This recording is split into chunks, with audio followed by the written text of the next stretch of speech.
Fury over government online eavesdropping has been brewing for some time. It seems a tipping point has been reached. A group of internet firms from 6 countries now teaming up to sue Britain's spy agency, the first collective case of action against Gchq. Details from our London correspondent, Polly Boyko.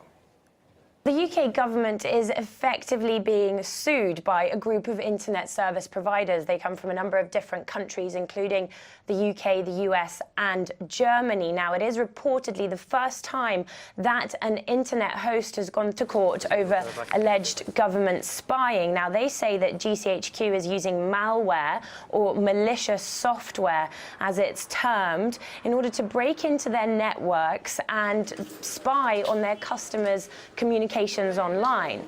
Now, the legal action is going through a very special London court. It's called the Investigatory Powers Tribunal, and it's their job to look into claims over or complaints over the misuse of government surveillance. Now, you can imagine that this court's caseload has got somewhat larger in the wake of the Edward Snowden revelations. And of course, later this month, they're going to be looking into complaints from human rights organizations over the way that social media sites like Facebook and like Twitter have been targeted by Gchq.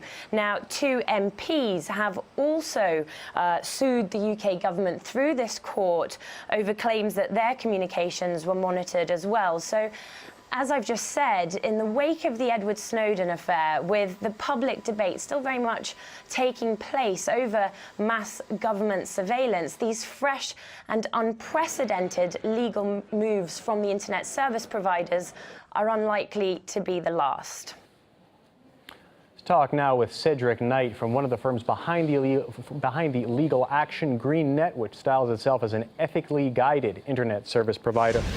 Thank you for joining us here on RT International. So, do you think the web firm's legal complaint will yield actual results in this case?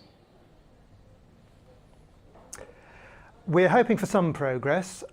We'd hope for the case to be heard openly.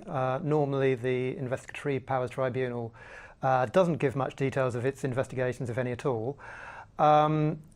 We would think that they would look at, in some detail, at the specific claims which haven't been made before.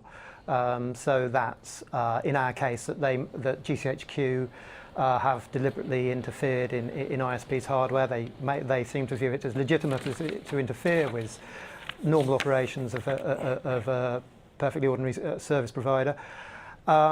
And that effectively spying on a staff. So we hope for some information to come out of it and some progress to be made.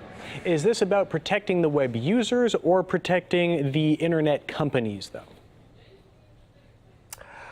It's about protecting internet users and ensuring they're not spied on unnecessarily.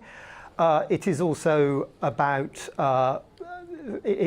for example, the privacy of our own staff. That it seems that Gchq has been deliberately targeting the ordinary technical staff who try to protect network security, to try to find personal weaknesses and weaknesses in the security systems they put in place. So, you know, if we feel that our own staff, a perfectly ordinary system administrator like myself, is targeted under the name of national security, that's clearly not right, as far as I can see. So what kind of it's partly the stuff. What kind of response are you expecting from the government? It's hard to know exactly. We would hope that this is a proper legal test of what Gchq is doing, what they are. All those activities that I've mentioned and a number of indirect effects should be examined properly in the lights of the European Convention of Human Rights. That is the job that needs to be done. Edward Snowden has made that possible, and we hope that a good job will be done of looking into this, and the complaint will be taken seriously for once. Do you think that this will resonate with some other major internet companies? Do you think they'll get on board with this? It's possible that they could join or file their own actions, yes. It's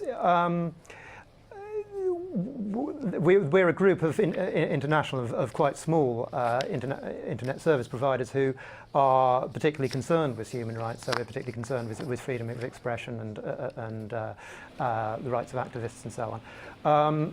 And it is very possible that larger ISPs could indeed stand up for the privacy of their own staff and should be standing up for the rights of their users, yes. All right, Cedric Knight from GreenNet, thank you very much for your time.